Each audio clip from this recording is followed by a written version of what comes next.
ஐயனார் துணையில் நடேசனை காணான்னு உடனே சேரனண்ணா நடேசனுக்கு 2 தடவை ஃபோன் பண்ணி பார்க்குறாரு. நடேசன் ஃபோனே எடுக்கல.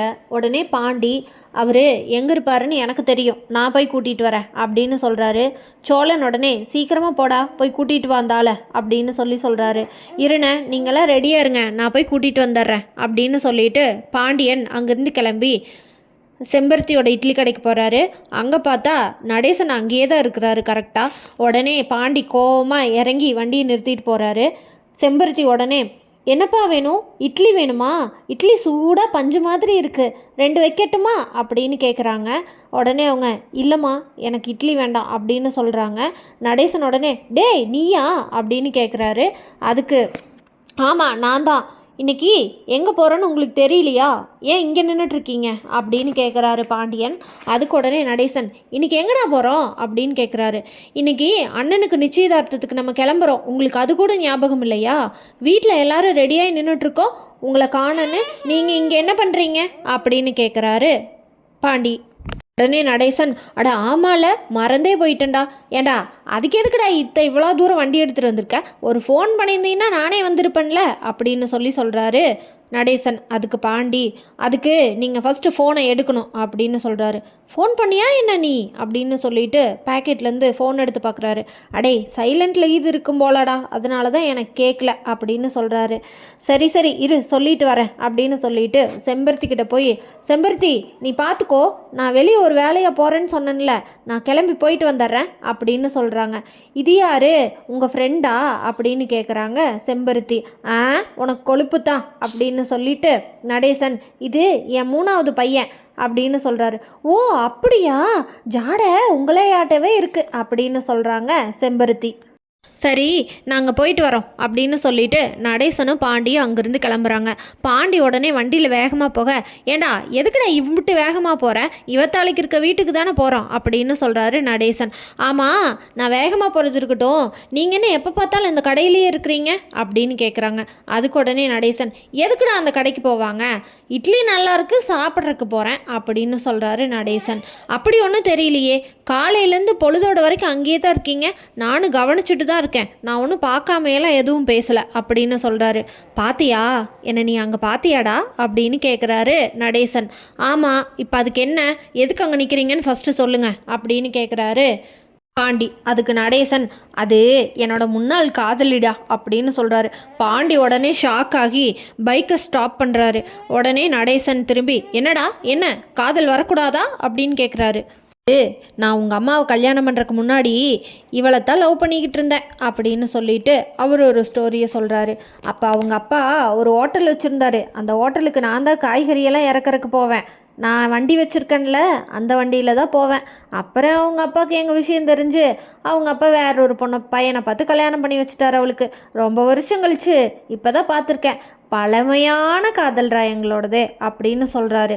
என்ன கன்றாவதியோ, ஃபஸ்ட்டு வந்து வண்டியில் ஏறுங்க, எல்லோரும் உங்களை காணான்னு தேடிட்டுருக்காங்க, ட்ரெயின் போயிடுச்சுன்னா அவ்வளோதான் அப்படின்னு சொல்கிறாரு பாண்டி. நடேசன் வீட்டுக்கு வந்த உடனே அங்கே இருக்கிறவங்க எல்லாரும் நடேசன்கிட்ட, எங்கே போனீங்க இவ்வளோ நேரமா அப்படின்னு சொல்லி கேட்குறாங்க. இங்கே தாண்டா இருந்தேன், அதான் வந்துட்டேன்ல அப்படின்னு சொல்கிறாங்க. சோழன் உடனே, அப்படியெல்லாம் விட முடியாது, நீங்கள் தான் பார்த்து அண்ணனுக்கு நல்லபடியாக கல்யாணம் பண்ணி வைக்கணும், நீங்கள் அதை பண்ணாதனால நாங்களாக பண்ணலான்னு பண்ணிகிட்ருக்கோம், அதுக்காவது முன்னாடி வந்து நிற்கணும்ல, என்ன பண்ணுறது, பொண்ணு வீட்டில் எங்கே போனாலும் உங்கள் அப்பா எங்கேன்னு கேட்குறாங்க, இல்லைன்னா உங்களையெல்லாம் நாங்கள் மதிக்கவே மாட்டோம் அப்படின்னு சொல்கிறாரு சோழன். உடனே, டேய் நீ ரொம்ப ஓவராக பேசுகிறடா அப்படின்றாரு. அப்படி தான் பேசுவேன், பையனுக்கு கல்யாணம், நீங்கள் பாட்டுக்கு எங்கேயோ சுத்த போயிட்டீங்க, இப்போ உங்களை கண்டுபிடிக்க முடியலனா என்ன பண்ண முடியும் சொல்லுங்கள் பார்க்கலாம் அப்படின்னு சொல்கிறாரு சோழன். அதான் வந்துட்டேன்லடா அப்புறம் என்னடா அப்படின்னு சொல்கிறாரு. இங்கே பாரா சேரா, இவன் ரொம்ப ஓவராக பேசுகிறான், இவன் இப்படியே பேசினா நான் வரவே மாட்டேன், மதிக்காத வாசலை நான் மிதிக்க மாட்டேன்டா அப்படின்னு சொல்கிறாரு நடேசன். சேரனண்ணா, டேய் கம்மன் இருடா, அவரே இப்போ தான் வந்திருக்காரு, அப்பா நீங்கள் போய் சீக்கிரம் கிளம்புங்க அப்படின்னு சொல்லிட்டு அவங்க அப்பா ரெடியாகி வந்தோடனே, இங்கே பாருங்கள் அவசரத்தில் சட்டை பட்டன் கூட மாற்றி போட்டிருக்கீங்க நீங்கள் அப்படின்னு சொல்கிறாரு சேரன். சொல்லிட்டு நடேசனுக்கு சட்டை பட்டனை கரெக்டாக மாட்டி விடுறாரு சேரன் அண்ணா.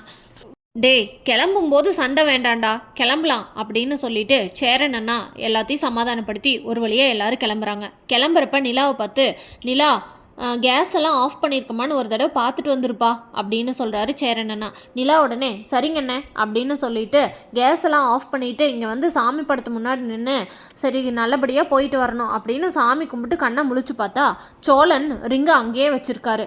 ரிங் இல்லாமல் இவரோட ரிங்கை வச்சுட்டு வந்து எப்படி இந்த கல்யாணம் நடக்கும்? பொறுப்பாக இருக்கேன்னு சொல்லி இவருக்கு கொஞ்சம் கூட பொறுப்பே வரல. நல்ல வேளை என் கண்ணில் பட்டுது அப்படின்னு சொல்லிட்டு நிலா யாருக்குமே சொல்லாமல் அந்த ரிங்கை எடுத்து வச்சுட்டு போகிறாங்க. காரில் ஏறினதும் ஒருத்தராக பேசிட்டு போகும்போது சேரண்ணா சோழன்கிட்ட டேய் ரிங் எடுத்து வச்சுக்கிட்டல அப்படின்னு கேட்குறாரு. அதை பார்த்த சோழன் என்னது ரிங்கா? ஐயோயோ! அப்போத்தான் சோழனுக்கு ஞாபகமே வருது, சாமி கும்பிட்டு ரிங்கை அங்கேயே வச்சுட்டோமே அப்படின்னு சொல்லிட்டு டே பாண்டி நீ வந்து வண்டியை ஓட்டு, எனக்கு வீடு வரைக்கும் ஒரு வேலை அப்படின்னு சொல்கிறாரு. எதுக்குடா என்னடா வேலை அப்படின்னு சொல்லி கேட்குறாங்க. ஏண்டா கிளம்புற நேரத்தில் உனக்கு என்னடா வேலை? எதுவாக இருந்தாலும் அங்கே போய் பார்த்துக்கலாம் அப்படின்னு சொல்கிறாங்க. இல்லை டே பாண்டி நீ முன்னாடி வந்து வண்டியை ஓட்டிட்டு ரயில்வே ஸ்டேஷனுக்கு போ, நான் பின்னாடியே வந்துடுறேன் அப்படின்னு சொல்கிறாரு. அதுக்கு நிலா உடனே என்ன தேடிட்டு என்ன எடுக்கிறதுக்காக போகிறீங்க அப்படின்னு கேட்குறாங்க. அது ஒன்றும் இல்லை நிலா, முக்கியமான பொருள் ஒன்று மறந்து வச்சுட்டேன் அப்படின்னு சொல்கிறாங்க. என்னது மறந்து வச்ச அப்படின்னு எல்லாரும் கேட்குறாங்க. அது ரிங்கு சாமி படத்து முன்னாடியே வச்சுட்டேன் அப்படின்னு சொல்கிறாங்க. வீட்டில் இருக்க எல்லாரும் பதட்டமாயிடுறாங்க. ஒன்றும் பதட்டப்படாதீங்க, நான் போய் எடுத்துகிட்டு ஸ்ட்ரைட்டாக ரயில்வே ஸ்டேஷனுக்கு வந்துடுறேன். நீங்கள் என்ன பண்ணுறீங்க, டைரெக்டாக இங்கேருந்து பாண்டி நீ போய் அங்கே விட்டுட்டு நீங்கள் ஸ்டேஷனுக்குள்ளே போயிருங்க, ட்ரெயின் வரக்குள்ளே நான் வந்துடுறேன் அப்படின்னு சொல்கிறாரு சோழன். நிலா டக்குன்னு இந்த ரிங்கான்னு பாருங்க அப்படின்னு காட்டுறாங்க. இது எப்படி உங்ககிட்ட நிலா அப்படின்னு கேட்குறாரு. எனக்கு தெரியும் சோழன் நீங்கள் இப்படி தான் பண்ணுவீங்கன்னு, அதனால தான் வீட்டை பூட்டிட்டு சாமி படத்துக்கிட்ட பார்க்குறேன் நீங்கள் மேலே வச்சுட்டு வந்திருக்கீங்க. நீங்கள் எவ்வளோ பொறுப்பாக இருக்கீங்கிறது இதில் பார்த்தாலே தெரியுது அப்படின்னு சொல்லிட்டு அதுக்கப்புறம் தான் அங்கே இருக்க எல்லாத்துக்கும் ரொம்ப நிம்மதியாக இருக்குது. ஒரு வேளையை எல்லாரும் சந்தோஷமாக என்கேஜ்மெண்ட்டுக்கு கிளம்பி ட்ரெயினுக்கு போயிட்டாங்க.